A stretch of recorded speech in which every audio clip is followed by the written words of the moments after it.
Ok. Ya sé, ya. Ok. Bueno, pues es un placer para mí presentar al doctor Isaac Pérez Castillo de la Universidad Autónoma Metropolitana del Departamento de Física. Me pidió que no hablara mucho de él, porque, bueno, pues igual para no robarle mi tiempo en la plática. Lo que sí es que el tema de física estadística, él se los va a explicar, es bastante amplio. Nada más que hay una intersección, yo diría, bastante no vacía con respecto a esto que nosotros pretendemos en ciencia de datos. Él, por ejemplo, trabaja en teoría de matrices aleatorias, vídeos de spin, redes neuronales, machine learning, movimiento browniano e inferencia bayesiana. Entonces, es muy ad hoc precisamente para este tipo de eventos. Entonces, pues, sin más preámbulo, dejamos a Isaac con nosotros y pues adelante, Isaac. Muchas gracias por haber aceptado. No, gracias por la invitación y un placer estar aquí. Y bueno, lo que puedo ayudar para que entendáis los conceptos, pues aquí estar después de la charla un par de horitas. Por lo que tengo entendido, el nivel está entre licenciatura, maestría, doctorado. ¿Es el nivel? Bueno. Entonces, como comentaba Héctor, voy a hacer una introducción de lo que es la física estadística, a grandes rasgos, y luego voy a ver cómo la física estadística, si se entiende cómo se puede entender desde un punto de vista matemático, que es teoría de la probabilidad aplicada, se puede aplicar justamente para inferencia bayesiana, es decir, análisis de datos. Entonces, la primera parte de la charla va a ser introducción a lo que es la física estadística. La introducción va a ser un poquito de manera moderna y después unas aplicaciones motivadas que vienen de diferentes áreas: biología, economía. En particular creo que son de tres: una biología, otra ecología, otra economía. De ver cómo se pueden utilizar modelos paradigmáticos de física estadística para hacer análisis de datos.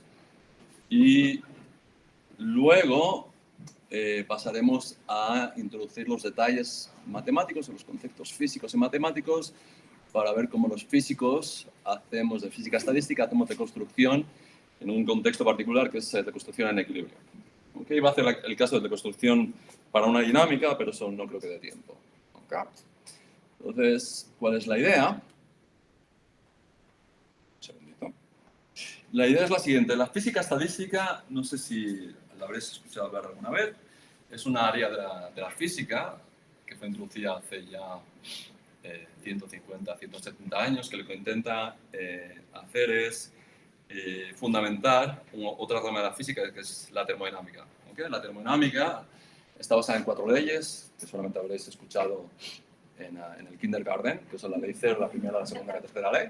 ¿Okay? Y cada una de las leyes captura fenómenos que vemos en la naturaleza que pensamos que son fundamentales. Por ejemplo, la ley 0 nos da el concepto de contacto térmico y equilibrio térmico, y nos permite introducir el concepto de termómetro, lo cual es muy importante. La primera ley nos dice que hay una cantidad enigmática que se llama energía interna, y lo que captura la primera ley es conservación de energía en procesos termodinámicos. La segunda ley es la que esencialmente la gente no entiende muy bien, que nos dice que aun y cuando en la naturaleza pudiéramos observar procesos que conservan energía, nunca ocurren de manera espontánea. ¿Okay? Por ejemplo, si agarrase el mando, no lo voy a hacer, y lo tiro al suelo, entonces si me quedo esperando, el mando nunca va a subir de vuelta a mi mano. ¿Okay?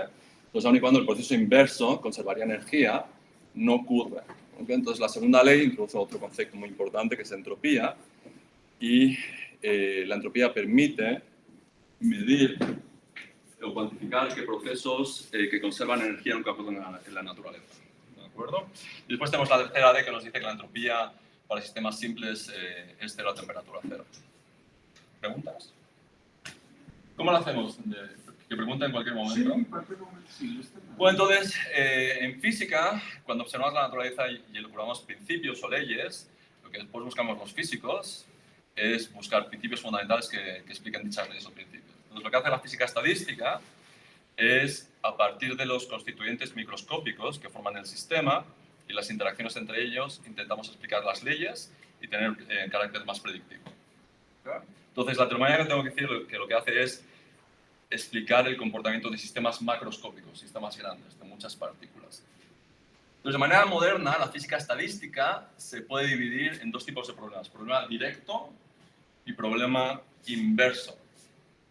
El problema directo es aquel donde yo quiero derivar observables a partir de leyes microscópicas. Es decir, por ejemplo, tengo un vaso de agua, un vaso de café. El café está formado por moléculas que interactúan y lo que quiero, por ejemplo, predecir o inferir son las propiedades del café. En qué estado va a estar, ¿okay? Color que tiene, etcétera, etcétera. Observables serían, por ejemplo, el mismo color, porque el color está relacionado con la temperatura, su densidad, presión, etcétera, etcétera.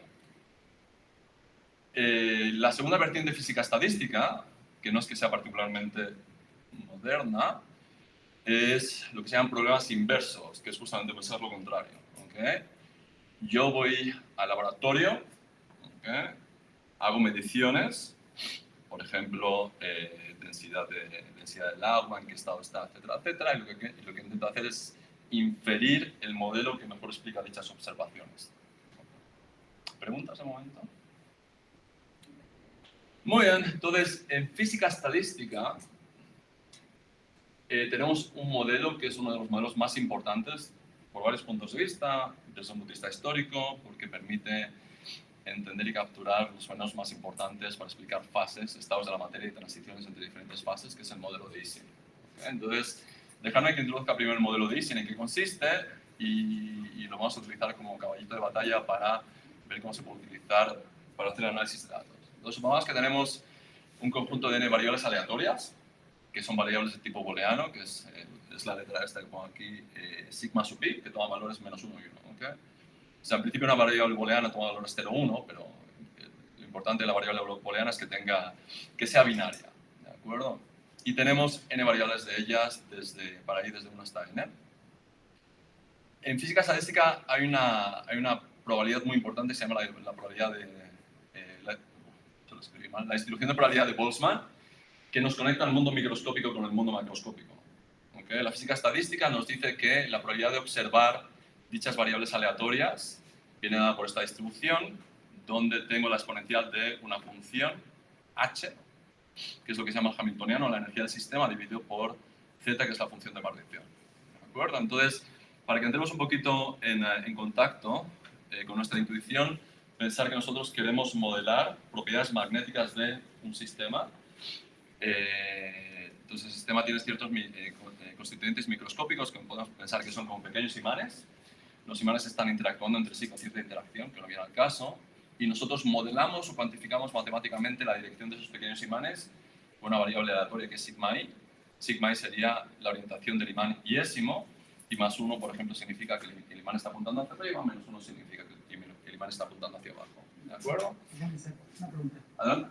¿Ahí ese hamiltoniano o esa distribución de Boltzmann solo se definen para esas sigmas binarias o pueden ser en general? Es en general. En general. Eso depende del tipo de modelado que quieras hacer. No necesariamente binarias. No necesariamente binarias. Pueden ser variables reales. El único problema es que cuando son variables reales, entonces tienes que tener un poquito de cuidado cuando integras, porque la integral no está bien definida. Entonces tienes que poner que se haga un constraint global para que la integral de la distribución de probabilidades esté bien definida. ¿Okay? Pero es mejor para introducir la intuición hablar de variables binarias. ¿Okay? ¿Más preguntas? ¿Adelante? La z es lo que se llama función de partición. ¿De qué área vienes? ¿De matemáticas? Ok. La función de partición la puedes entender como la función generadora de momentos. Eso es lo que es la función de partición. ¿De acuerdo? Es decir, si yo hago derivadas de la función de partición, me van a dar algo que es proporcional a los momentos de la distribución, que en el contexto de física estadística, en este caso el contexto de un modelo de spines, para capturar propiedades magnéticas, son las magnetizaciones promedios de cada spin, o las correlaciones entre spines. Y se sigue manteniendo las propiedades de la... Sí. Aquí cuando pongo distribución de probabilidad, esta distribución de probabilidad está basada en los axiomas de Kolmogorov. ¿Sí? ¿Más preguntas? Fantástico. No sean tímidos, no muerdan. Bueno, entonces, ¿qué es lo que captura este hamiltoniano que tenemos ahí? El segundo término, este de aquí, lo que captura es interacción entre spines, ¿de acuerdo? Donde la J y J es la fuerza de interacción entre un par de spines y J. Entonces, supongamos que tenemos Pueden ser los ojos. Si queréis, tenemos una cajita con cosas que están fijas, ¿ok? Constituyentes microscópicos, donde tienen pegados a ellos un grado de libertad que es variable hacia arriba, variable hacia abajo. ¿Okay? Agarrar dos spines y J que están a cierta distancia, esos dos spines están interactuando con una fuerza de interacción que viene dada por J y J. Y una ley fundamental de la naturaleza es que los sistemas, cuando evolucionan al equilibrio, whatever that means, es que quieren estar en un mínimo de energía. ¿Okay?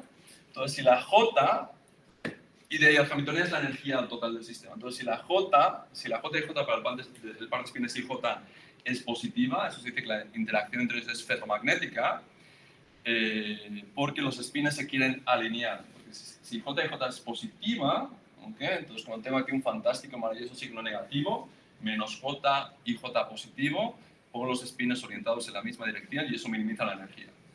¿Okay? Si la J y J fuese negativa, eso es lo que se llama interacción antiferromagnética, y los spines que interactúan a través de una interacción antiferromagnética quieren apuntar en direcciones diferentes. ¿De acuerdo? ¿Preguntas? Entonces, en vez de tener ahora el caso de un par de spines, imaginar que tenemos un sistema con un chorro de spines, n spines, un número muy grande de ellos, tengo que tener en cuenta todas las posibles interacciones de todas las posibles configuraciones de los spines. ¿Ok? Bien. Entonces, si os fijáis, como yo tengo una variable tipo booleana, en este caso, tengo valores menos 1, 1, se le llama variable de Ising, y tengo n de ellas. El número de posibles de configuraciones sería ¿cuál? ¿Eh? Fantástico, 2 a la n. Entonces, para cada configuración de spin, yo tengo una energía. ¿Okay? Entonces, el hamiltoniano simplemente es un mapeo que te dice, dada cierta configuración, la energía asociada a dicha configuración.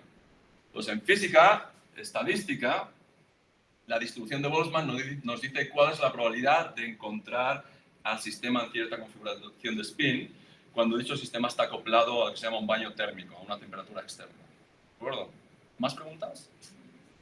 Bueno, el primer término que se ve aquí, este primer término es cuando yo tengo spines acoplados a un campo magnético. Entonces, una cosa que es muy útil, os tenéis que acostumbrar como estudiantes, es para entender, en este caso hamiltonianos, es ver casos particulares o casos extremos. ¿Okay? Eso agudiza mucho la intuición. Entonces, tenemos dos términos en el hamiltoniano que queremos entender. Entonces, lo que hacemos mentalmente es decir, vamos a olvidarnos de uno de ellos, por ejemplo, ahora el segundo, y nos centramos en el primero. ¿De acuerdo? Y por simplicidad vamos a poner que estas h sub i, que son números reales, es el mismo para todos los spines. Y digamos que es positivo. H sub i es igual a h, es igual a más 3. ¿Okay? Entonces, si yo tengo que h es positivo, es el primer término hamiltoniano, ¿qué configuraciones favorece? ¿Cuáles son las configuraciones que minimizan la energía? ¿no? Son aquellas que están alineadas con el campo magnético. Si H es positivo, yo quiero alinear el spin con el campo magnético de tal forma que el producto es positivo, tengo un fantástico maravilloso signo menos, eso minimiza la energía. Esas van a ser las configuraciones donde el sistema quisiera estar.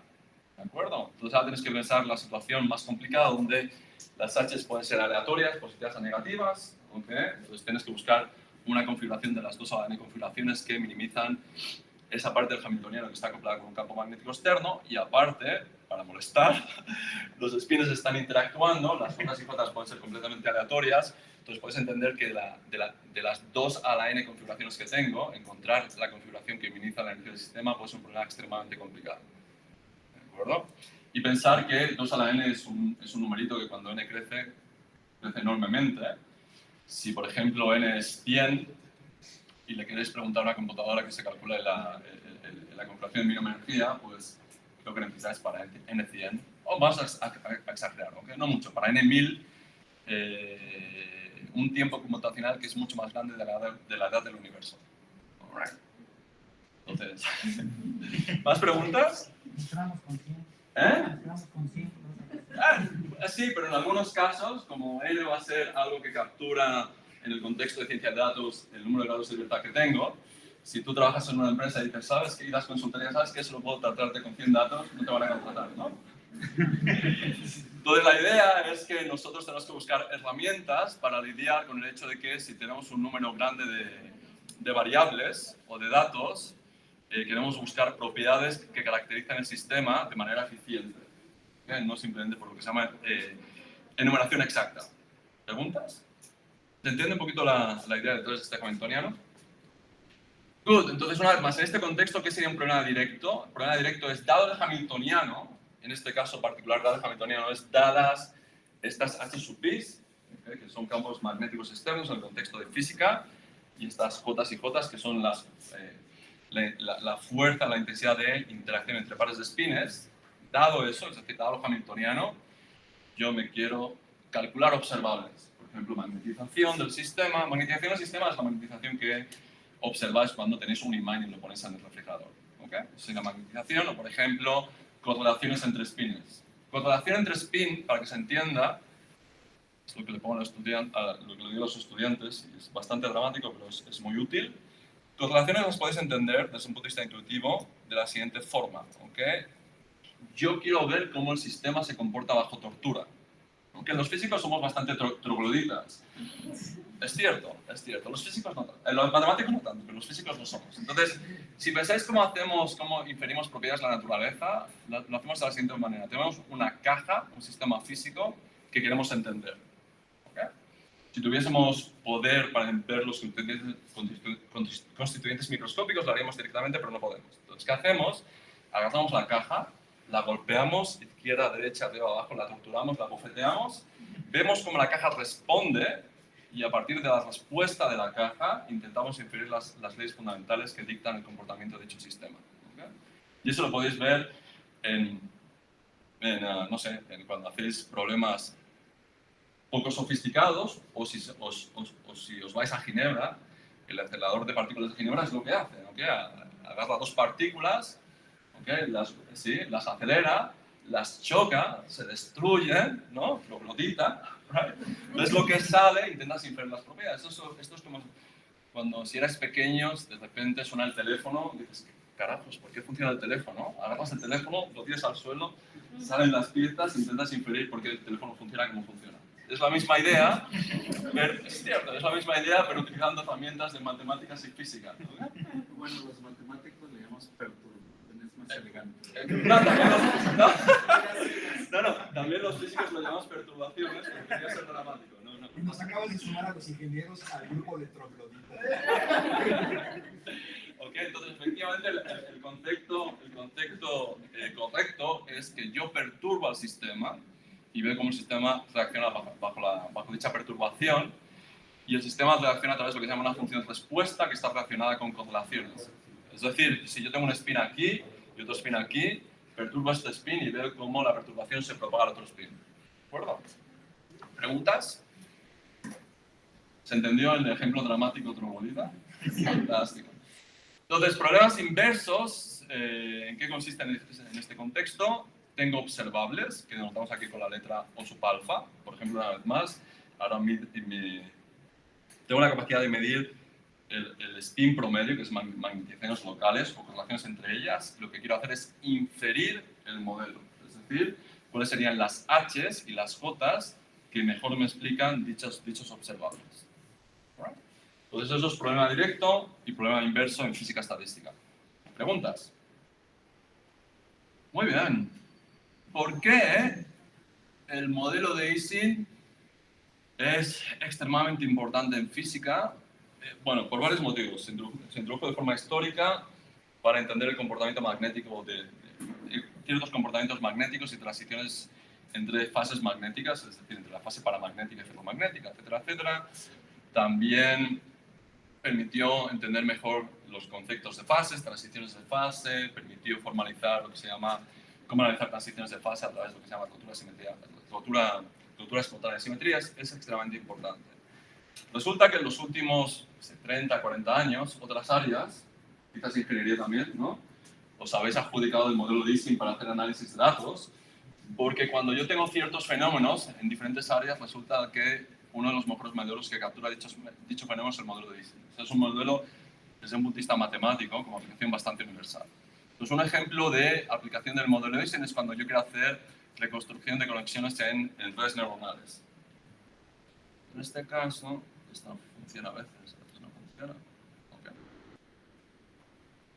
Entonces, en este caso, no voy a hacer la derivación de cómo se obtiene este modelo, luego os paso las referencias. Entonces, en este caso, yo tengo que la sigma, aquí abajo, efectivamente, la sigma y lo que representa es el estado, lo que representa es si la neurona iésima, cuando tienes una red neuronal donde tienes N neuronas interactuando con ella, si la neurona iésima en cierto intervalo de tiempo ha disparado, ha estado activa o desactiva. Eso es lo que significa en este contexto sigma i. En el contexto anterior de física estadística, sigma era simplemente ¿sí? la orientación de un imán chiquito, que está acoplado, que está asociado, por ejemplo, a las propiedades atómicas de un átomo, de una molécula. Right. Entonces, este hamiltoniano lo que captura es la interacción entre neuronas y, una vez más, el término está aquí, el segundo término, lo que hace es correlacionar los estados de activación o desactivación de neuronas. ¿Okay? Y el primer término lo que hace es ponerte un sesgo de si unas neuronas están más activadas que las otras. ¿De acuerdo? Y uno se pregunta, y uno introduce la distribución de Boltzmann, más una distribución de probabilidad de una forma particular, y asocia una probabilidad de que toda la red neuronal esté en un estado de activación. ¿Okay? Entonces, este modelo se ha utilizado para inferir justamente las correlaciones entre neuronas y el sesgo que tienen las neuronas en unos experimentos que se hicieron, pensar en ratas, porque siempre se hacen en las pobres ratas. ¿No? No voy a explicar con detalle todas las gráficas, pero esta gráfica de aquí es una gráfica de color donde era una red neuronal chiquita, ¿ok? De 10 por 10, de 10 neuronas, supones que tienes interacción entre todas, y los colores representan la intensidad de la interacción, las J y J entre neuronas. Por ejemplo,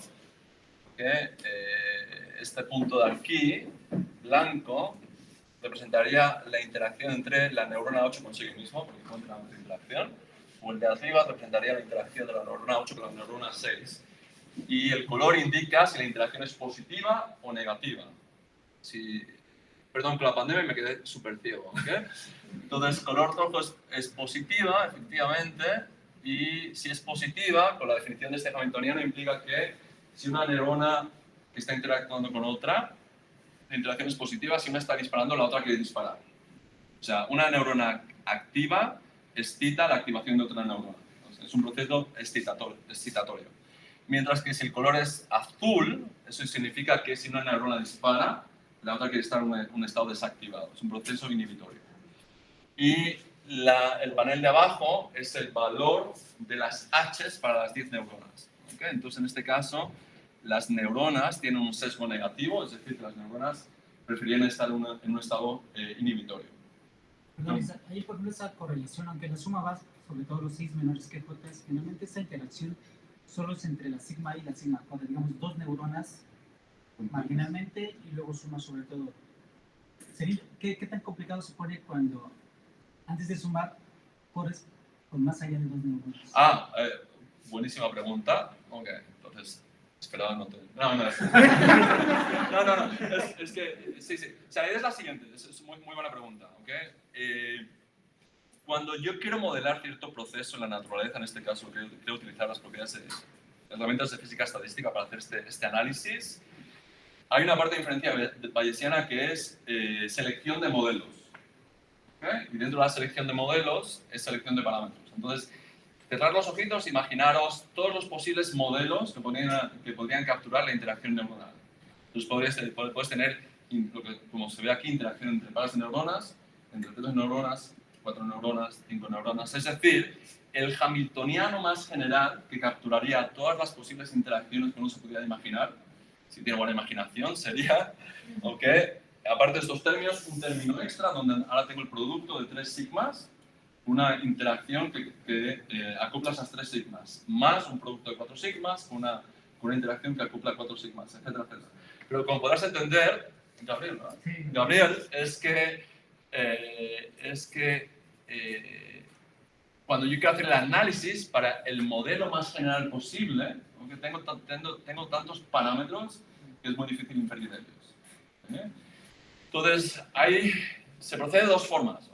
Uno puede suponer justamente un hamiltoniano que tiene en cuenta todas las interacciones y haciendo un análisis de datos de todos los posibles hamiltonianos de todos los posibles modelos, busco cuál es el modelo que mejor explicaría los datos experimentales, porque eso es lo que se llama selección de modelo general, y una vez que he seleccionado el modelo, dentro del modelo infiero los parámetros de dicho modelo.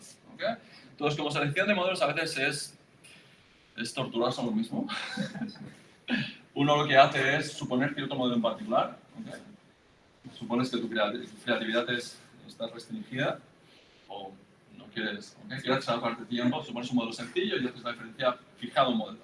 Hay un criterio también de parsimonía, es decir, tomas el de menos parámetros, pero no es tampoco porque sí, es decir, no dudas que todas las neuronas estén conectadas e interactúen, pero los pesos de las conexiones casi siempre eso es un modelo de primeros vecinos, ¿no? Porque son los que más pesan, ¿no? Al final de cuentas.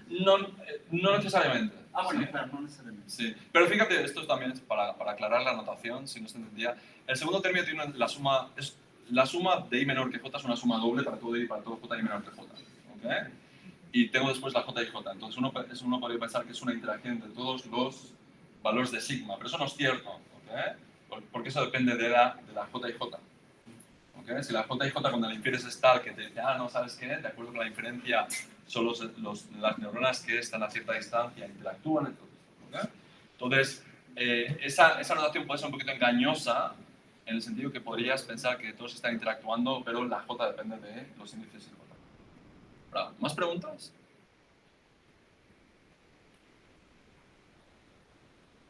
Muy bien. Una pregunta. Adelante. Supongo que hay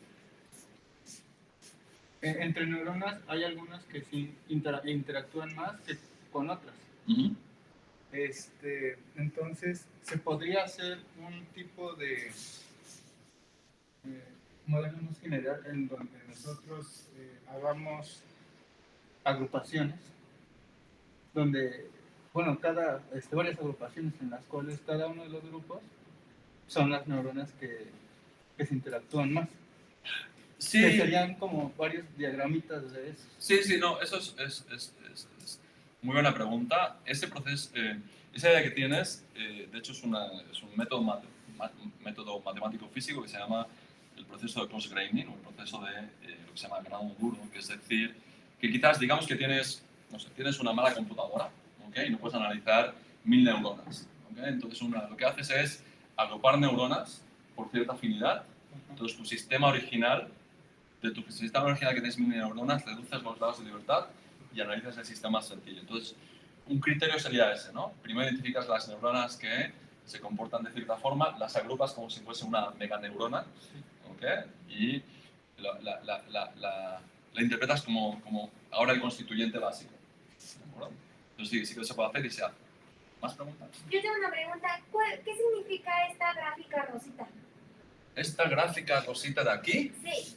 Esta gráfica rosita lo que te está dando es la relación entre la interacción entre neuronas. Esto no se ve. Okay. En el eje Y tengo la J y J que capturan la interacción entre la neurona Y y la neurona J. ¿De acuerdo?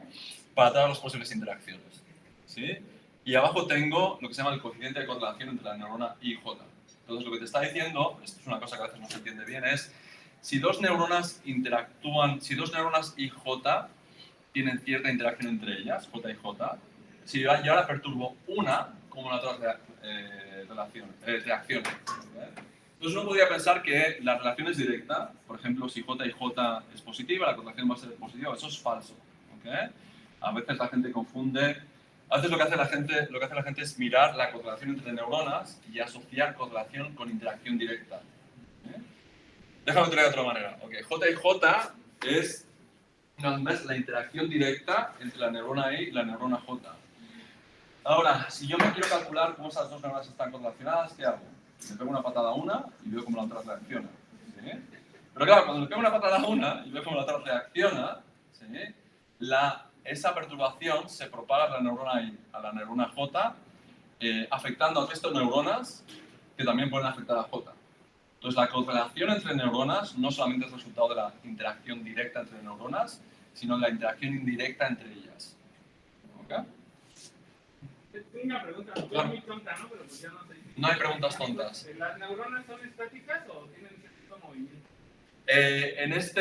Buena pregunta. En principio, tú puedes asociar una dinámica que se llama dinámica de equilibrio a este sistema.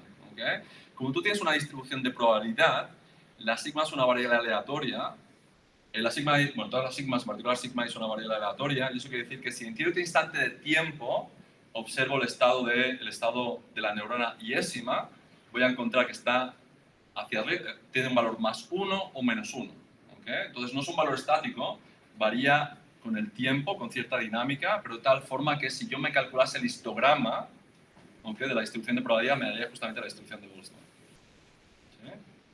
¿Se entendió? Sí, pues hay ciertos cambios, ¿no? O sea, pensémoslo de una forma más sencilla, ¿ok? Supongamos que hacemos un experimento de, ¿cómo se dice aquí? Echarse bolas, ¿ok? Entonces, asociamos una variable aleatoria a lanzar una moneda. Decimos que más 1 es águila, menos 1, más 1 es águila, menos 1 es sol. ¿Cómo se dice aquí? En España es cara y cruz, ¿ok? Entonces, tú estás todo el rato haciendo ese experimento. O sea, tú nunca dirías que el estado de la variable aleatoria que captura, ¿sí?, como cada moneda es estático, porque de experimento a experimento, ¿sí?, te caes cara o sol. ¿Okay? Entonces, probabilisticamente, yo capturaría ese proceso con una distribución de probabilidad. Digamos que la moneda no tiene sesgo, por tanto, la probabilidad de obtener sol es un medio, la probabilidad de obtener águila es un medio, pero que yo tenga cierta distribución de probabilidad que asigna valores a una variable aleatoria no significa que la variable aleatoria no cambie, porque es una variable aleatoria. ¿De acuerdo? O sea, hay un proceso estocástico detrás de la misma. ¿Más preguntas? Sí. ¿Vale? Creo que lo voy a acabar seminando, ¿eh? Pero está muy bien, está muy bien. Me quedo más tarde charlamos. Adelante. Tengo una pregunta. Usted, en la de los colorcitos, la gráfica de los colorcitos, usted dijo que se iba más hacia a una interacción como de reposo, ¿no? ¿Excitatoria o inhibitoria? Excitatoria significa lo siguiente. Si yo soy una neurona que está disparando y tú eres una neurona que quiere disparar o no, si nuestra interacción es positiva, si yo disparo, tú disparas. Okay. Si nuestra interacción es negativa, si yo disparo, tú no quieres disparar. Disparar significa que vas a enviar un impulso eléctrico a través del toxo, ya sabes la historia, ¿no? ¿Y por qué entonces tienden a tener relaciones más inhibitorias? De hecho, es más excitatorio, ¿no? Sí, ok. Es el rojito, si te fijas, aquí tengo un signo menos enfrente del segundo término. Y yo, recuerda que quiero minimizar el hamiltoniano, ¿de acuerdo? Entonces, signo menos delante de la suma doble. Si la J es positiva, sigma I quiere estar en el mismo estado que sigma J. ¿Okay? Si la J es negativa, sigma I quiere estar en el estado opuesto a sigma J. Entonces, viendo los colores, y una vez más, sí parece que tengo más rojo que azul. Eso implica que tengo más interacciones de carácter positivo que negativo. ¿Okay? Es decir, si una neurona dispara, es más probable que la otra neurona con la que esté interactuando también dispare. ¿Y qué significan los triangulitos? Los triangulitos significan... buena pregunta. ¿Okay? Los triangulitos significan lo siguiente. A, B y C. Tú tienes toda la red neuronal, ¿okay?, y quieres entender de manera fundamental qué carajo se está pasando. ¿Okay? Entonces te fijas en las tres neuronas que etiquetas con las letras A, B y C. Y las ligas lo que te dicen es si la interacción entre ellas es positiva, negativa o esencialmente no interacción. Entonces aquí estos son ejemplitos de que si te agarras tres neuronas en este experimento, después de hacer la inferencia, puedes tener situaciones donde la neurona B y C están interactuando positivamente, es decir, cuando si B dispara, C dispara. La neurona A y C están interactuando positivamente, es decir, si A dispara, C quiere disparar. Mientras que la interacción entre A y B es muy, muy débil. Esas neuronas no quieren hablar entre ellas. Y el segundo caso es, tienes interacción positiva entre A y B, si A dispara, B dispara, y viceversa. Interacción positiva entre B y C, si B dispara, C dispara. E interacción contraria entre A y C. Las neuronas no se quieren, si una dispara, la otra dice, al carajo, yo hago lo que quiero. Porque no dispara. ¿Okay? ¿Y eso explicaría entonces las gráficas de abajo? Sí, esto sería un ejemplo de lo que quiere realmente decir esto entre tres pares de neuronas. ¿Okay? Entonces, en este sistema, cuando hacen inferencia, tienes interacciones positivas entre pares de neuronas, negativas, o tienes esencialmente una interacción entre neuronas. Ok. ¿Más preguntas? Adelante, adelante. Para este experimento que usted nos muestra, ¿sí son necesarias o más bien ciertas condiciones iniciales tienen que estar dadas, ¿no? Porque, por ejemplo, no es la misma red neuronal de un niño que de un adulto. O también si, por ejemplo, la persona Claro, por supuesto. está bajo estrés no sé, de estudio, ¿no? Por decirlo así, a una persona que tal vez no está jugando un videojuego. No, sí, por supuesto. Entonces, a ver, bueno, tu pregunta tiene dos respuestas. Es muy buena pregunta. Entonces, la primera es, desde el punto de vista experimental, cuando llevo experimentos, lo que quiero es entender algo en particular. Entonces, lo que hacemos los físicos y los ingenieros es controlar el experimento. Lo que no vamos a hacer es mezclar contextos diferentes porque si no, no podemos inferir ciertas leyes fundamentales. Entonces, en este tipo de experimentos, si quiero entender el comportamiento de cierta red neuronal, lo que voy a hacer es al sujeto, que creo que en este caso eran ratas, no voy a mezclar ratas con monos, etc. Voy a estudiar el mismo individuo, porque si estudiase individuos diferentes, la estructura de la red neuronal es diferente, y ¿qué puedo sacar cuando haga la inferencia? No puede implicar nada realmente. ¿Okay? Eso es lo primero. Entonces, los individuos tienen que ser, o sea, el sample de individuos tiene que ser homogéneo, o sea, de la misma especie, y después respecto a condiciones iniciales, una vez más, desde un punto de vista experimental, quiero suponer que el sujeto experimental, bajo el experimento, es del mismo tipo. Por ejemplo, ratas de la misma edad, ¿sí? Criadas de la misma forma, etcétera, etcétera. Y desde un punto de vista teórico, en principio en física estadística, cuando yo tengo, con procesos estocásticos, cuando yo tengo cierto proceso estocástico, es decir, una variable aleatoria que evoluciona en el tiempo, pueden pasar varias cosas. Una cosa que pasa es que dicha variable aleatoria llega a una distribución, que es una distribución de equilibrio, y uno puede mostrar que la distribución de equilibrio en algunos casos existe y es única, independientemente de las condiciones iniciales. Es decir, no importa qué valor le dé a la variable aleatoria al principio, siempre va a ir a la misma distribución. ¿De acuerdo? ¿Respondí a tu pregunta? ¿Más? Adelante. No sé si estoy entendiendo bien, pero La parte blanca, entendí que era ¿Está aquí? cuando una neurona interactúa consigo misma. No, la parte blanca es cuando la interacción es... esto sería... este cuadrito lo que captura es esta matriz J y J, donde, por ejemplo, el índice I son las filas y el índice J son las columnas. O la parte horizontal y la parte vertical. El color implica el valor de J y J, es decir, dadas dos neuronas, y en este experimento tengo 10 neuronas, da la neurona 2 y la neurona 5, entonces voy a la 2 y a la 5, y el color de aquí me dice el valor de la J y J. Entonces, si te fijas aquí tengo lo que significa la escala de color. Entonces, blanco significa J y J 0. J y J 0 significa que no hay interacción entre sigma y sigma J. ¿Más preguntas? ¿Siempre se debe seguir la misma distribución? Digamos, ¿la distribución de Boltzmann tiene que ser siempre para todas las neuronas o podría tomarse alguna distribución? Se pueden tomar otras distribuciones. A ver, la distribución de Boltzmann, desde un punto de vista matemático, si yo tengo cierta distribución de probabilidad, yo siempre puedo agarrar la exponencial del logaritmo de esta distribución de probabilidad y tiene una forma de una distribución de Boltzmann. Eso es lo que se hace en general en inferencia bayesiana. Como vengo en física estadística, la distribución de Boltzmann tiene un significado particular, que es una distribución de equilibrio, para explicar sistemas en equilibrio termodinámico. Pero en principio, las herramientas que espero poder llegar a explicar, no hay un problema, me quedo más tarde, lo vemos más tarde. Las herramientas que quiero explicar están diseñadas para tratar con distribuciones de este tipo. ¿Más preguntas? Adelante. ¿Está muy bien? Si quisiéramos hacer la gráfica de colores, pero para todo el cerebro, y estuviéramos estimulando solamente una parte del cerebro, ¿podríamos identificarlos? Porque estaremos de acuerdo que en unas zonas estaríamos viendo mayor puntos rojos.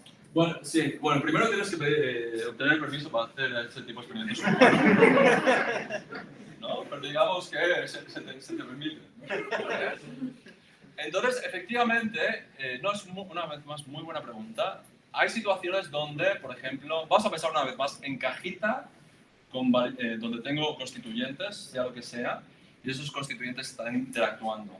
A veces resulta que efectivamente no es posible tener acceso a cierta parte de la cajita. ¿Okay? Entonces, uno puede rederivar estas metodologías para tener en cuenta la ignorancia que tienes por el hecho de que en cierta parte de la cajita no tienes acceso. Así que se puede. Te puedes pasar literatura al respecto. ¿Más preguntas? ¿Ya? Bueno. Siguiente ejemplo. Dejadme que pase. Esto es otro ejemplo de biología, que es simplemente reconstrucción de redes regulatorias de genes. Entonces, la idea es la misma. ¿Okay? O sea, yo puedo asociar una variable X sub pi, en este caso, que es los niveles de expresión genética de cierto gen, ¿okay? en el ADN. Y una vez más yo tengo una distribución de probabilidad que captura la interacción entre los niveles de expresión genéticas. ¿Okay? Entonces la idea sería la misma, ¿okay? Hacer ciertos experimentos e inferir cómo los genes, de manera indirecta, no voy a explicar el mecanismo porque es un poco complicado, interactúan. Y estas gráficas, la idea es la misma, no recuerdo en este caso para qué tipo de animal es. ¿Okay? Lo que veríamos aquí es la reconstrucción de la red regulatoria genética. Perdón, Isaac. Adelante. ¿Ahí la expresión genética de las X te sigue refiriendo a una variable binaria? No, en este caso, sí, fíjate, eso es volviendo a la pregunta. En este caso, XY es una variable real y de hecho está relacionado con el logaritmo de la concentración de los niveles de fluorescencia del experimento. ¿Okay? Por tomar valores negativos o positivos. En este caso no es más o menos 1.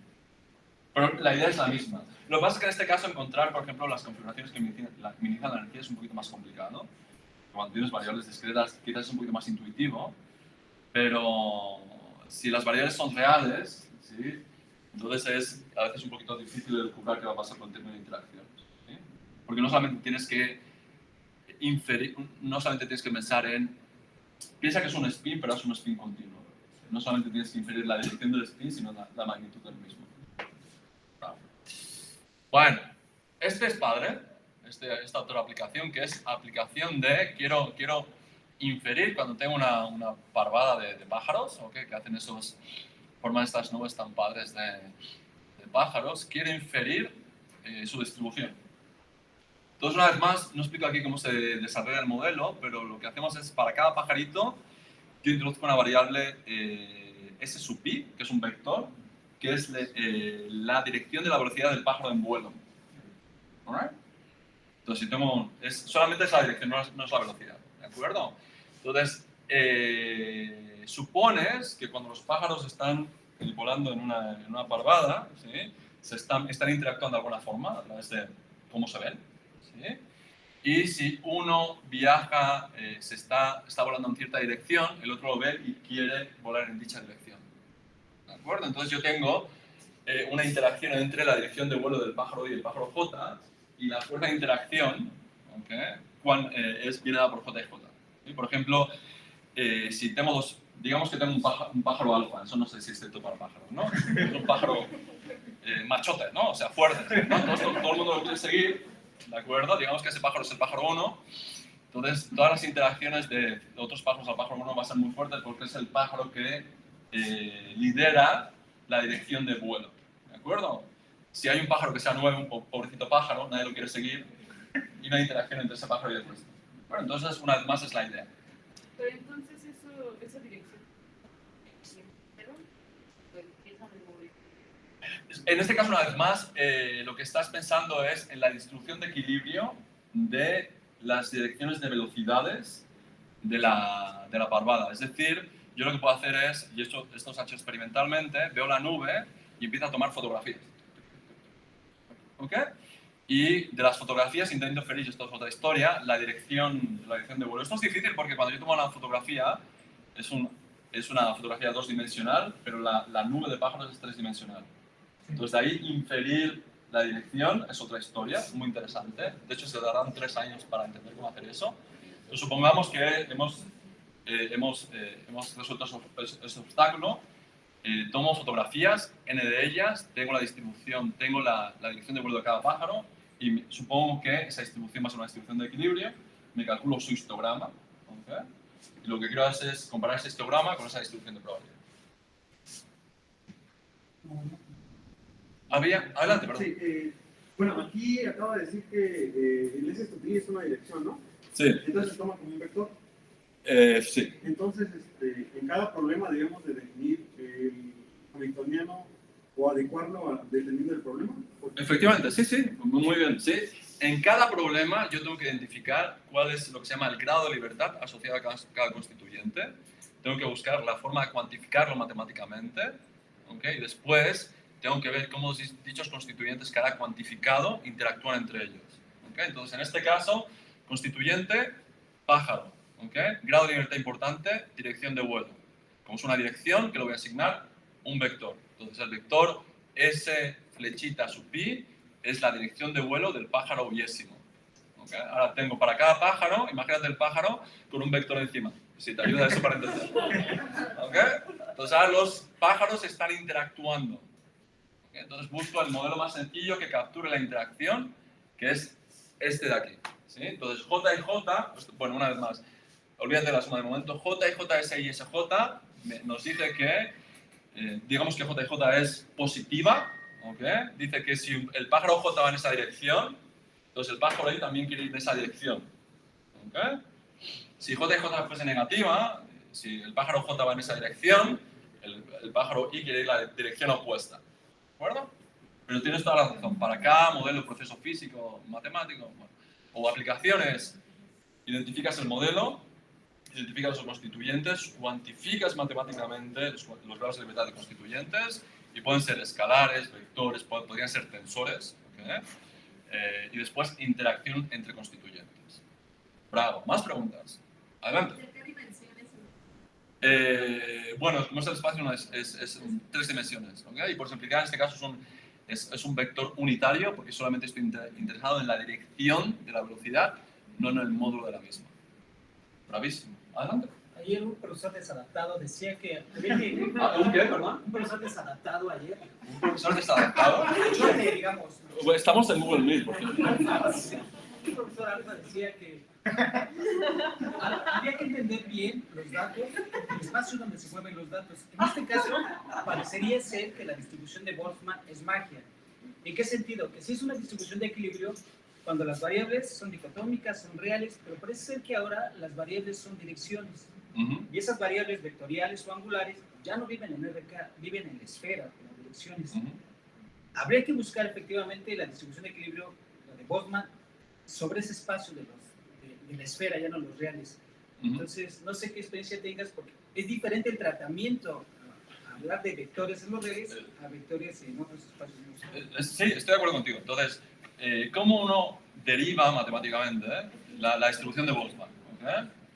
Yo necesito primero un proceso estocástico que me diga cómo las variables aleatorias evolucionan en función del tiempo. ¿Okay? Olvídate de lo que he escrito aquí.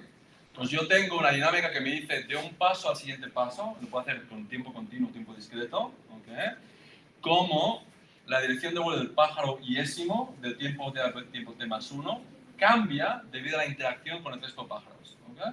Y podría ser que, como si tengo viento, de vez en cuando va a haber que podría ser que la dirección de vuelo del pájaro yésimo cambia porque el viento lo está azotando. ¿Okay? Entonces, tengo una parte determinista que me dice cómo evoluciona la dirección de vuelo de un pájaro y una parte aleatoria que tengo que poner en ese proceso estocástico. ¿Okay? Pero me refería a lo que no es lo mismo definir un proceso estocástico. Pero ahora voy. ¿Okay? Entonces, dado un proceso estocástico, por ejemplo, en este caso sería lo que se llama una ecuación de Langevin, yo puedo calcularme cuál es la distribución de probabilidad en cierto instante de tiempo para las variables aleatorias, en función del tiempo. ¿Okay?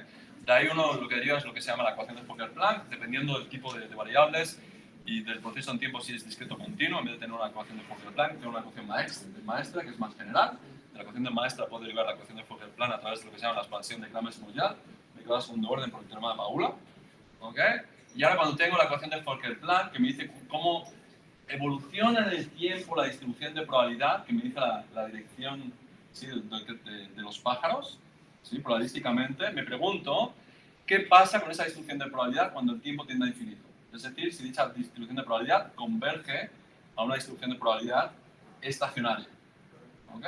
Entonces, si ese cálculo lo haces, esa distribución estacionaria es la distribución de Boltzmann para cierto proceso estocástico. Sí, déjame hacer el comentario. Claro. Lo que pasa es que Gabriel no está considerando a S sobre la esfera ni... No, está, si te fijas, está contrayendo porque tiene el producto interno, entonces está tratando de escalar esa dirección. No es la dirección, si te fijas. O sea, la dirección va a quedar intrínseca. No, yo te entiendo porque sé que trabajas en datos circulares. Ya entiendo. Pero ahí está trabajando con ese I.SJ. Eso es un escalar. Nos regresamos como al caso anterior. Sí, ¿sabes? En este caso. Piensa en el caso más sencillo, por ejemplo, que tengo una esfera de tal unidad, ¿ok? Y tengo un vector que apunta a la superficie de la esfera unidad, ¿ok?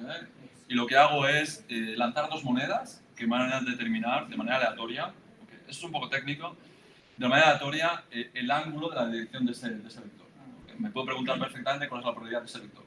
¿Okay? Entonces, en este caso, en vez de tener un vector, tengo n de ellos y tengo interacción entre esos vectores. Entonces, desde ese punto de vista, la distribución de probabilidad está bien definida desde un punto de vista matemático. ¿Okay? ¿De dónde viene, cómo se llega desde un punto de vista de procesos estocásticos? Otra historia. ¿Eso clarifico?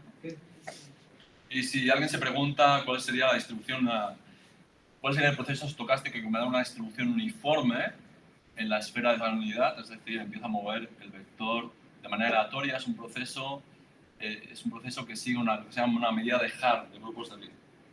¿Suena un poquito? ¿Más o menos? Para los matemáticos. ¿Más preguntas? Adelante.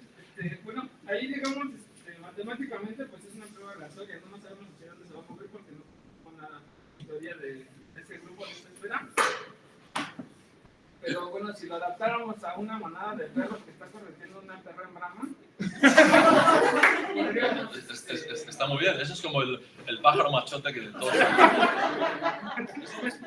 En un contexto diferente. digamos que lo podríamos reducir a la probabilidad de la decisión de la perra. Eso... No, a ver,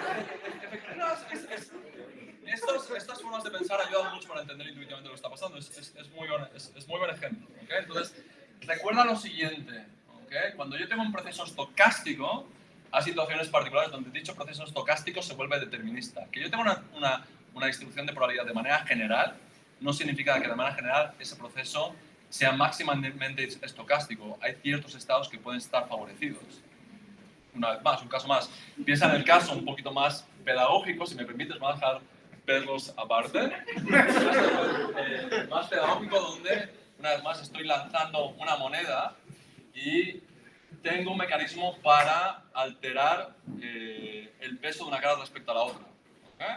Entonces llega un momento que si yo cargo la moneda más de una cara que de otra, el proceso deja de ser estocástico y pasa a ser determinista, porque siempre va a salir todo el rato una cara. Entonces, que yo tenga una distribución de probabilidad no se tiene que pensar con que siempre es un proceso estocástico. Una distribución de probabilidad es la manera más general de describir procesos estocásticos que en casos particulares tienen cierto sesgo. Hay ciertos estados que ocurren más que otros.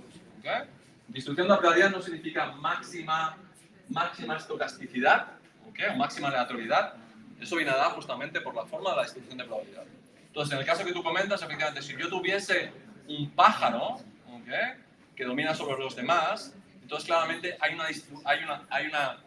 una forma de la nube que va a estar favorecida respecto a las otras. ¿Okay? Es la que va a surgir más cuando repito el experimento. ¿Eso respondiendo a tu pregunta? Sí. Fantástico. ¿Más preguntas? ¿Qué hora es?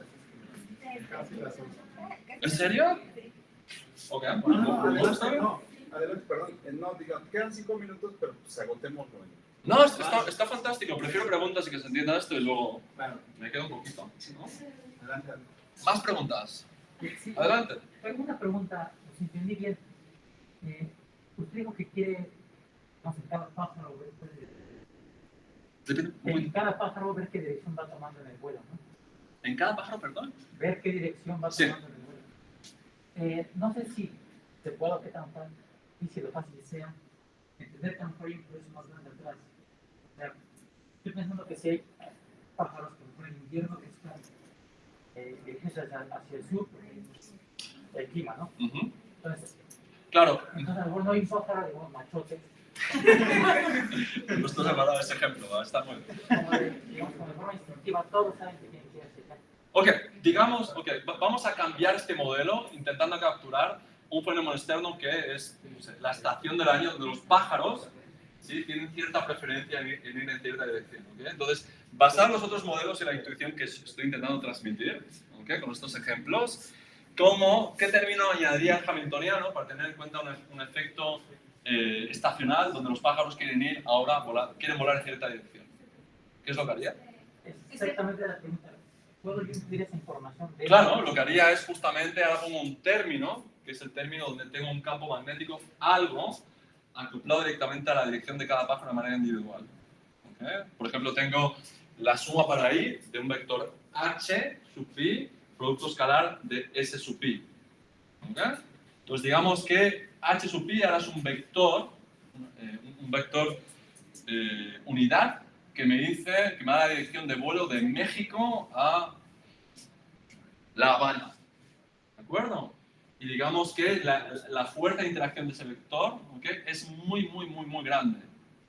Entonces, es lo que os comentaba. Si yo tengo un hamiltoniano donde hay un término que domina respecto al otro, las configuraciones que se van a favorecer son las que vienen dictaminadas por dicha interacción. Entonces, si yo tengo una fuerza de interacción muy grande entre una dirección, un vector director que me dice que los pájaros tienen que volar de aquí a La Habana, ¿okay? La dirección de vuelo de todos los pájaros va a estar orientada de aquí a La Habana.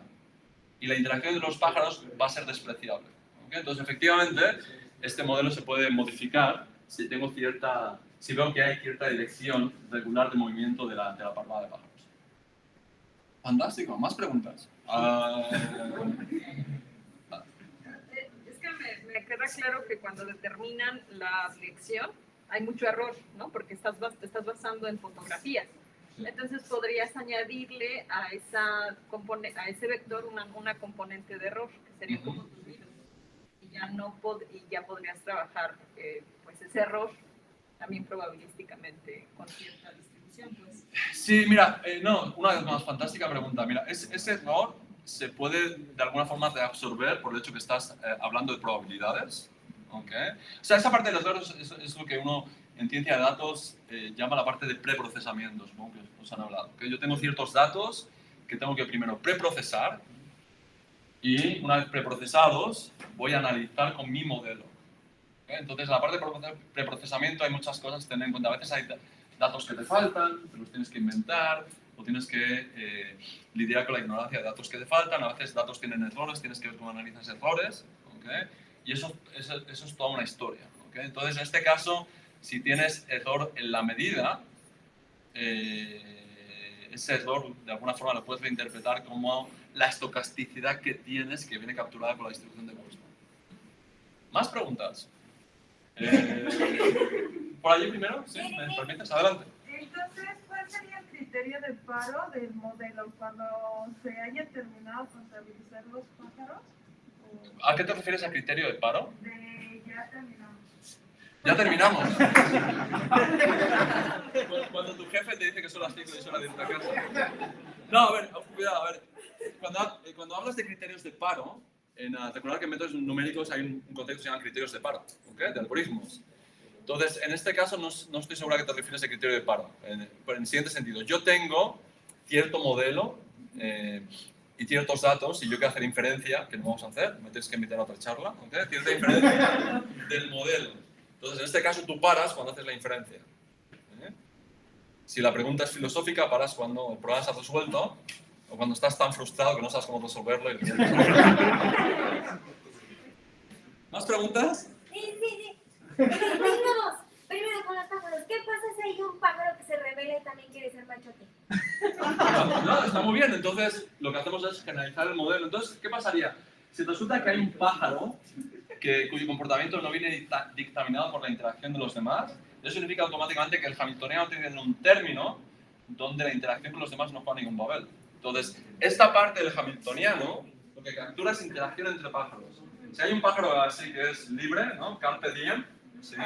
Necesito poner un término que dictamine por qué ese pájaro hace lo que le da la gana independientemente de la interacción de los demás. Entonces, lo que pasa en ese caso es que si tú supones un modelo y en tus datos tienes un pájaro que hace lo que le dé la gana o domina respecto a los demás, la inferencia va a ser muy mala. ¿Okay? Más preguntas. Adelante. Oye, es que estoy pensando, por ejemplo, cuando tienes más de un líder, que sería lo más ideal. Bueno, eso depende un poquito de eso. Adelante.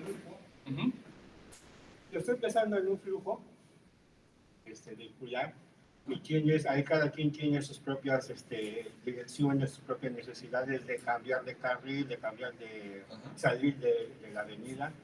Entonces, ¿qué tanto puede este tipo de modelación aguantar la idea general que tú estás dando cuando hay un líder? Mira, qué lástima que no hayamos hablado ayer, por ejemplo. ¿Okay? Porque otro ejemplo de aplicación del modelo de Ising es para, ¿cómo se llama? Traffic flows. ¿Okay? Flujo vehicular. ¿De acuerdo? Entonces también este modelo se puede adaptar para ese caso. ¿Qué tan buenos es el...? A ver, la inferencia, esto es una vez más, bromas aparte, bueno, broma en serio, la calidad de la inferencia depende de la capacidad del científico y la calidad del modelo. ¿Okay? Entonces, supongamos que tenemos un científico que conoce todas las herramientas, entonces la limitante a la inferencia es el modelo. ¿Okay? Entonces, ¿cómo uno elige un modelo? A veces porque uno quiere resolver exactamente el resultado, entonces elige un modelo sencillo. Si la inferencia es mala, tienes que utilizar modelos más complejos, la inferencia va a ser más complicada. ¿Sí? ¿Adelante? Bueno, la pregunta creo que es un poquito más para el profesor Gabriel. Al profesor Gabriel. Es que, retomando un poquito el tema de la invernación de los pájaros, me acordé de problema que ya han comentado de unas tortuguitas. Entonces, hay, supongo yo que teóricamente se supone que los pájaros sí van de México a la Cuba. Es un ejemplo que usamos. Ajá. Pero puede haber pájaros que no, que es como el caso de las tortugas, supongo yo. Y eso ya nos llevaría como que a datos penales, que creo que era... Sí, lo que pasa es que, por ejemplo, hay direcciones teóricas biológicas que siguen las Ajá, aves, claro. los mamíferos, y esa dirección biológica teórica es una cosa y otra cosa es cuando observamos realmente los datos, ¿no? Ajá, sí, claro. Entonces, digo, para ese tipo de problemas o cualquier otro, como decía Pedro, Ajá. en el hamiltoniano se pone alguna estructura mucho más compleja que trate de definir si hay un pájaro machote, si hay dos, si hay tres, si hay interacción. Entonces, el hamiltoniano tiene una estructura, puede tener una estructura más rica, y puede, dependiendo, como dice Isaac, del investigador, de la experiencia, la estructura del hamiltoniano va a tratar de modelar todo eso, ¿no? A pesar de que la realidad exista, teóricamente, pues la muestra nos dice que el proceso está dirigido por algo que estamos observando. Bueno, más bien mi pregunta es, no sé si este tipo, a lo mejor en este ejemplo en particular, podría verse como datos direccionales. O sea, digamos, viéndolo, comparándolo este ejemplo con el de las tortugas. Sí, son esos, ese I vector, ese Que J sería vector, son esos vectores direccionales. Sí, en este dibujo no se ve bien, pero estas son flechitas. Sí, ¿ya? sí, claro. Entonces, fíjate que... Es una simulación. Eso es, no, esta aquí no es simulación. Es la... No quiero pensar, puedes hacer simulaciones del modelo, pero quiero pensar que esa no es simulación. Esa es la reconstrucción de la dirección de los pájaros cuando tomas fotos consecutivas. De esa parvada. Ajá, efectivamente.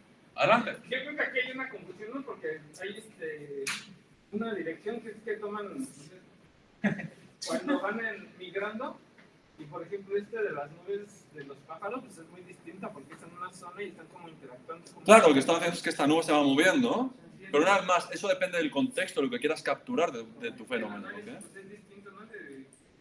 No, el hamiltoniano, una pregunta, ¿sí? El hamiltoniano puede ser diferente. Las técnicas matemáticas y los conceptos detrás de inferencia son exactamente los mismos. ¿Okay? O sea, déjame que acabe con el siguiente mensaje, que es importante, a veces uno se confunde, sobre todo en física. ¿Okay? Recordar que cuando nosotros hacemos modelos, ¿okay?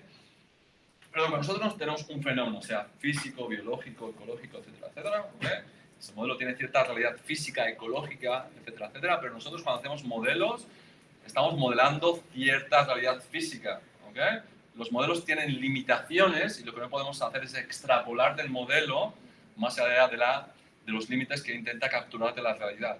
Esto desafortunadamente ocurre mucho en física, cuando mezclamos realidad física, como decía Einstein, con ciertos modelos de realidad física. ¿Eh? ¿Más preguntas? Adelante.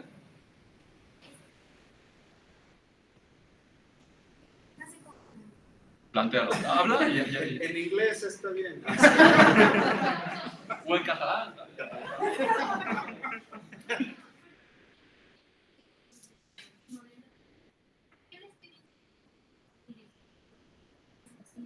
Ajá. ¿Esto lo estás viendo como direcciones de viento?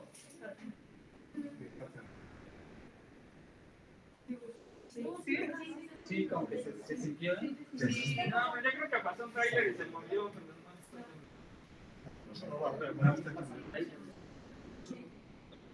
¿Está temblando? ¿Se ve en la pantalla? Sí, yo creo que por si las dudas salimos, ¿no? Estamos ya salvados el color de mar.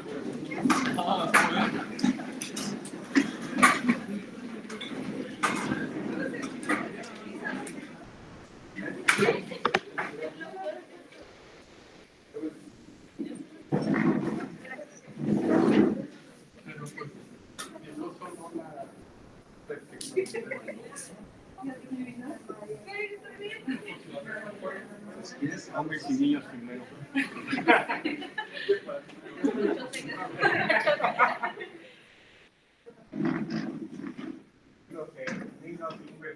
Sí, ¿verdad? Estudiantes de doctorado primero.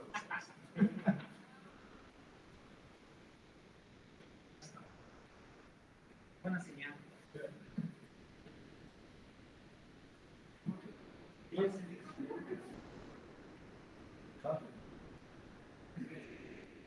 No, pero si no tengo.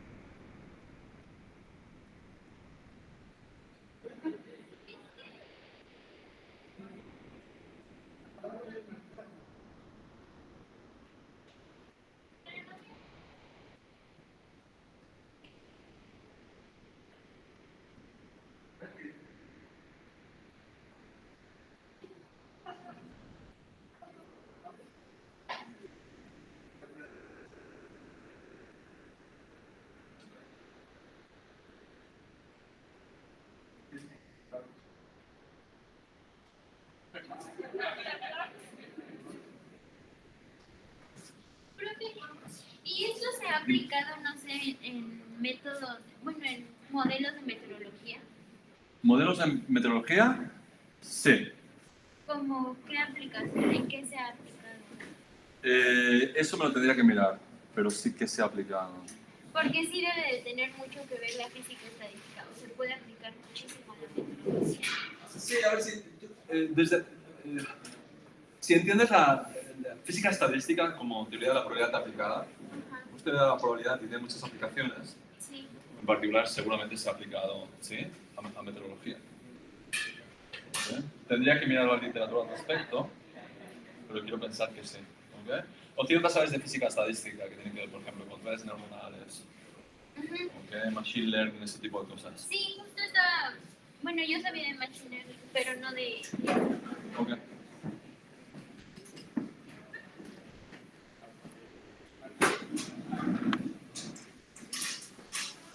Tiene una interrupción, pero mejor es ir a la segura. ¿Eh? Mejor ir a la segura y ver que no pasa nada. Sí, no, está, no, claro. Después de los sustos que damos con los niños, es mejor ser precavido.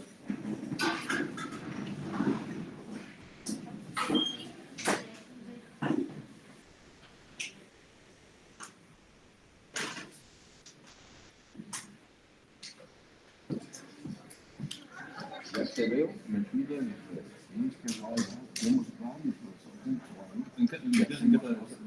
analizando reglas. Ah, sí, hombre, sí. Lo que pasa es que... No, sí, Digo, me ha no, dicho, no me ha dicho necesariamente un tema. pero es que el trimestre pasado me pusieron un choque de cosas. No tenemos personal, ¿no? Porque tenemos lo mismo, es que si tienes estudiantes de posgrado, cuando están a partir del tercer trimestre, tienen que dar cursos optativos y que los das. Pues depende de muchos estudiantes, tienen que dar sus cursos, aparte de los cursos. Desde el nivel de profesor está dando no sé cuántas horas a la semana de clase. Sí, no. Entonces, siempre con Héctor queremos quedar y todo eso. Perdón, ahora sí que yo creo que mejor te hubiera invitado a hacer tú un taller. No, está muy bien. O sea, Pues sí. pero todos los estudiantes son de la UAM, ¿no? Sí, de la división. Entonces está mezclado. De física no viene Una semana nadie. quedamos, ¿no? Yo os explico la parte matemática, ¿no? Solo es esto para motivando la parte anecdótica entre broma y cosas serias. Pues ¿Es no que sé. ¿Lo dejamos? No sé, digo, yo creo que a lo mejor algo para concluir y pues ya con eso tomamos Bueno, a un ver, pequeño break. A ver, dejadme que acabe con la última motivación. ¿Okay? Otro ejemplo más para aquellas personas de ciencia de datos que quieren ganar dinerito. Falta la sísmica. Ah, bueno, también ya.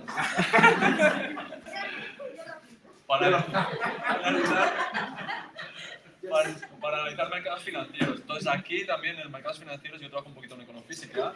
Hay muchas herramientas, muchos modelos que puedes utilizar, pero en este contexto del modelo de Ising, una vez más, la idea sería la siguiente.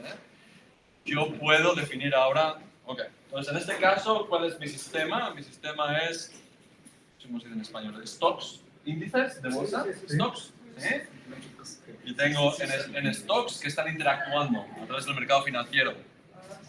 Entonces, lo que hago es identifico el constituyente, que es un stock, es un índice, lo cuantifico, hay muchísimas formas de cuantificar un índice, un stock, en este caso, la letra S sub I, que cuantifica cierta propiedad de interés del constituyente, es el retorno logarítmico del stock. Es decir, tú te calculas la tasa del precio del stock de un día respecto al día anterior. Agarras el logaritmo y eso es SI. Very good. Entonces, una vez que identifico el constituyente, que es el stock, y lo cuantifico, dependiendo de mi interés, supongo que los stocks interactúan a través del mercado financiero y supongo que la interacción entre ellos viene dada por este término de aquí, que una vez más, en el contexto de física estadística, es el hamiltoniano. Entonces, uno se pregunta, dado ciertos datos financieros, ¿cuál es la relación, la correlación o la interacción entre stock I y stock J? Y si los stocks tienen cierto sesgo. Entonces, una vez más, esto se ha hecho. Ya eso no hay un carajo lo que es. Pero esto sería... estas son H's, dada de forma vectorial, que sería esta H de aquí y esto serían las J. Entonces, esto es, dado ciertos valores, ciertas series de tiempo en el mercado financiero, te calculas el retorno logarítmico de cierto índice para cierto conjunto de índices. Creo que esto se hizo para Standard & Poor's, si no me acuerdo. E infieres el H sub I y la J y J. Entonces, esto sería un ejemplo más. Y creo que será el último ejemplo. Y ahora, no hemos tenido tiempo, vería la parte matemática de cómo procedemos. Dar definiciones precisas del modelo de Ising, introducir vocabulario, introducir conceptos que son importantes en física estadística, que a veces los matemáticos os asustáis porque los llamáis de otro nombre, pero es lo mismo. Por ejemplo, en física estadística hablamos de energías libres y uno se pregunta, los matemáticos se preguntan qué carajo son energías libres. Tienen cierta explicación física, pero lo que es una energía libre es la función generadora de acumulantes de una distribución de probabilidades. Eso es lo que es una energía libre. Y después tenemos en física estadística tenemos diferentes tipos de energías libres. Cómo pasas de una energía libre a la otra es a través de una transformación muy importante, que es la transformada de Legendre. Dependiendo del contexto, elegir cierta energía libre es importante, etc. Pero eso lo dejamos, organizamos una cosa un día. Yo creo que sí. Sí, estáis interesados, ¿no? Sí, no, sí. Digo. Bueno, ¿preguntas? Es que no hubo suficientes preguntas. Sí, no, yo sí, más bien, si quieres hacer ¿cómo harías la inferencia? Digamos, ya tienes el modelo. ¿Cuál sería, digamos, la solución al problema inverso de forma... Bueno, esto lo puedo explicar en el contexto general que me lo había preparado para aquellos que no lo supieran. Vamos a olvidarnos de las definiciones. Entonces, la idea es la siguiente. Esto es inferencia bayesiana hecha como Dios manda, es decir, utilizando la regla de Bayes. Entonces, vamos a olvidarnos de la parte física estadística. Esto es simplemente inferencia estadística, ¿de acuerdo? Parte matemática. Entonces, supongamos que tenemos un conjunto de datos, un conjunto de observaciones, mu de ellas para cierta cantidad de interés que denotamos con la letra x mu. X puede ser un escalar, un vector, un tensor, dependiendo del modelo que uno quiere capturar. ¿Okay? Entonces, tú tienes un amigo experimental, pobrecito él, y él te mide ciertas, él te captura ciertas observaciones M mayúscula de ellas. Entonces, esos son tus datos observacionales o tu conjunto de medidas. Ahora, en inferencia estadística, sabéis que tenemos lo que se llama un modelo estadístico, que me dice cuál es la probabilidad de observar dichos datos dado el modelo. Y en este caso, dado el modelo, viene capturado por un conjunto de parámetros que notamos con la letra θ. ¿Alright? Entonces, si yo hago o tú puedes hacer el experimento y obtienes una serie de datos, el modelo estadístico te daría cuál es la probabilidad de observar esa serie de datos, ¿okay? Dado cierto modelo. Entonces, lo que quiero ahora es inferir el modelo, es decir, quiero calcularme cuál es la probabilidad de que cierto modelo, capturado por la letra θ, me explique los datos. Entonces, hay una fórmula mágica, ¿no? Que es la fórmula de Bayes, que nos dice, que nos permite, esto está un poquito más adelante, nos permite invertir, ¿okay? El papel que juega θ con los datos, ¿okay? Entonces, si yo tengo un modelo estadístico que me da la probabilidad de observar ciertos datos al modelo, yo puedo cambiar el orden de esas variables aleatorias por la regla de Bayes y aquí tendríamos lo que se llama el posterior, es decir, cuál es la probabilidad de que cierto modelo con parámetros θ explique ciertos datos dados. Introduciendo un poquito de nomenclatura, vocabulario, el modelo estadístico o la probabilidad asociada al modelo estadístico es lo que se llama verosimilitud o likelihood. Quizás, eso a veces pasa, yo tengo cierta idea de todos los posibles modelos, qué modelo es más probable, ¿okay? Qué parámetros que también el modelo es más probable. Eso viene capturado por otra distribución de θ que se llama distribución a priori. Y la regla de este dice que, dada cierto conocimiento inicial, sin medir, que viene capturada por la distribución a priori, y dada el likelihood, el posterior, ¿okay? Viene dada por esa fórmula de ¿okay? Y una pequeña, porque esto a veces lo digo y suena un poquito raro, un pequeño inciso que es importante entender. El posterior es una distribución de probabilidad, pero aparte es una distribución de probabilidad que es de por sí estocástica, ¿okay?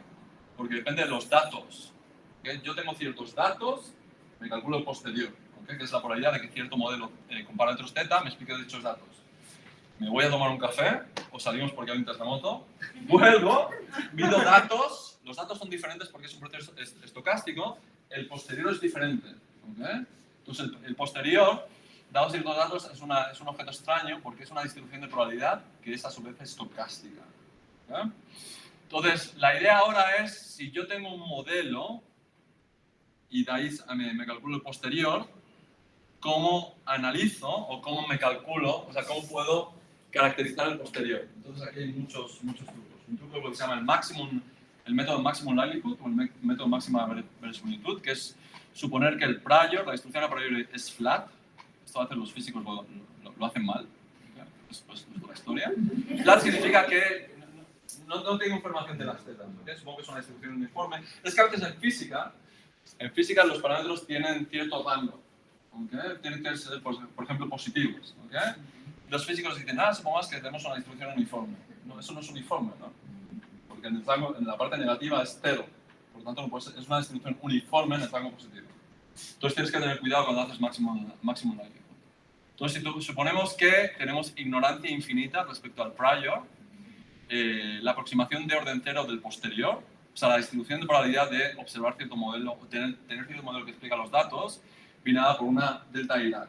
¿Eso qué es intuitivamente? Una vez más, imaginaros, veáis el resto del universo, yo tengo una distribución de probabilidad de, digamos que θ es un parámetro, ¿okay? Tengo, por ejemplo, la campana de Gauss, o una cierta distribución. Una curva, ¿okay? Donde en el eje X pongo θ, en el eje Y es P de θ. ¿Okay? Y lo que quiero es caracterizarla de la mejor forma posible, empezando de más sencilla a más complejo.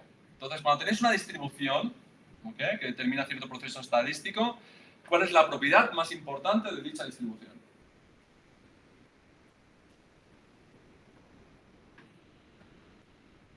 Cuando tengo una distribución de probabilidad que me determina un proceso estocástico, un proceso aleatorio, ¿okay? Y tengo la forma de la distribución, podéis cerrar los ojitos y ver la forma, ¿okay? ¿Cuál es, de la forma de la distribución, si el parámetro que captura un aspecto importante de la forma. La media, ¿ok? Y si la distribución no es simétrica,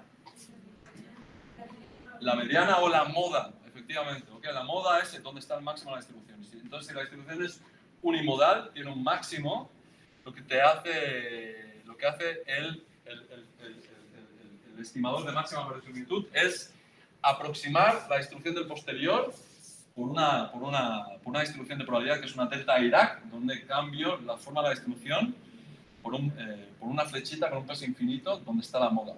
¿Okay? La siguiente aproximación sería, ok, puede ser que la distribución sea muy complicada, voy a aproximarla por una gaussiana. ¿Okay? Entonces me tengo que calcular, estimar la moda y de alguna forma la anchura de la distribución. Eso sería aproximación de orden, etc. ¿Good? ¿Preguntas? O mejor, no más preguntas. Hoy tenemos que continuar. Adelante. No siempre la moda es un buen representante y no siempre la normal es un buen representante. No, efectivamente, eso depende un poquito de la misma forma que en algunos casos, cuando quieres caracterizar las fluctuaciones de una variable, las fluctuaciones una forma de caracterizar las fluctuaciones es a través de la desviación estándar. Pero la desviación estándar tiene propiedades muy interesantes porque es, digamos la varianza, ¿no? Es el promedio de algo al cuadrado. Entonces, tener el promedio de algo al cuadrado es algo que puedes derivar si quieres hacer inferencia de parámetros. Pero en algunos casos, sobre todo en finanzas, es mejor estimar las fluctuaciones a partir del valor absoluto, ¿okay? De la variable de su promedio. Pero desgraciadamente, cuando tienes el valor absoluto y quieres hacer derivaciones, eso causa un poquito de ruido. Entonces, eso depende un poquito del contexto, pero es muy bien. ¿Tenéis más preguntas o ya? ¿Terminas o...? Sí, entonces, sí. Bueno, dejaron que vaya al final. Para que al menos tengáis... ¿no?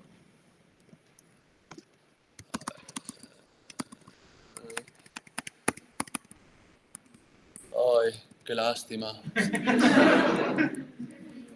Y yo pensaba que me iba a quedar corto, Héctor, de verdad.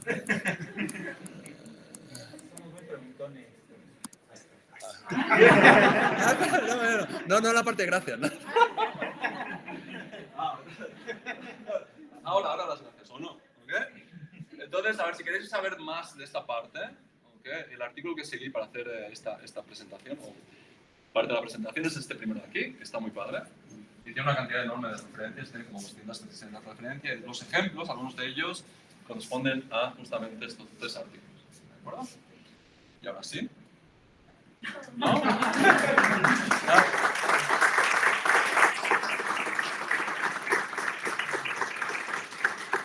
Y digamos que no es el final, Dian. Nos vemos la semana que viene, ¿no? No, sí, la planeamos, ¿no? Bueno. Muchas gracias. Un placer. Entonces, ahora continuamos. Ya el sismo nos dio un primer break. O si quieren de una vez pasar baños, cosas, café, etcétera, todavía hay, para que el profesor Oscar Yáñez, ¿no?